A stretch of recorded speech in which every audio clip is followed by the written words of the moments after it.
For the past several years, mortgage lenders and servicers have faced an unrelenting tsunami of litigation throughout the country, mostly in response to increased foreclosures. How lenders and servicers have fared in these cases remains largely jurisdiction dependent. Some states, because of their different jurisprudence and laws, pose unique challenges for lenders and servicers defending consumer lawsuits. I'm here to talk about one of those challenging jurisdictions, New Mexico. With respect to litigating in New Mexico, there are several things mortgage lenders and servicers need to know. New Mexico is a judicial foreclosure state, meaning that most claims filed against mortgage lenders and servicers are filed as counterclaims or third-party claims in response to foreclosures, and accordingly, they cannot be removed to federal court even if federal claims are alleged. New Mexico's jurisprudence in relevant legal issues, like claims arising under the Making Home Affordable Act, are underdeveloped as compared to other states, meaning there is a dearth of binding legal authority lenders and servicers can rely on. That results in fewer cases being resolved by dispositive motion.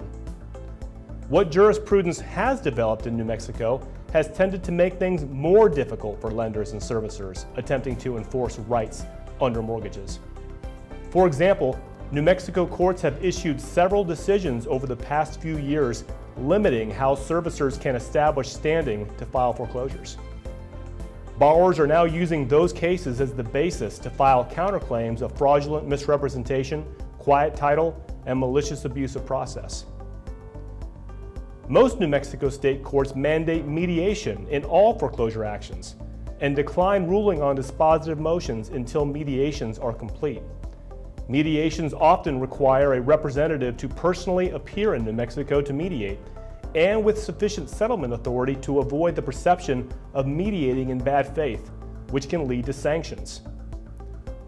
There's a wide discrepancy in the time state courts take to rule on dispositive motions, with some state courts ruling within months and others declining to rule for more than a year and beyond. Most state courts will not rule on any motion without a hearing, regardless of how nominal the issue, which further delays the resolution process. New Mexico statute provides a far-reaching cause of action to claimants like borrowers facing foreclosure called the Unfair Practices Act, which mandates treble damages and an award of attorney's fees to the prevailing claimant. This statute, and the case law interpreting it, provides a powerful incentive for plaintiff lawyers to over-litigate cases that might have some factual merit but limited nominal damages.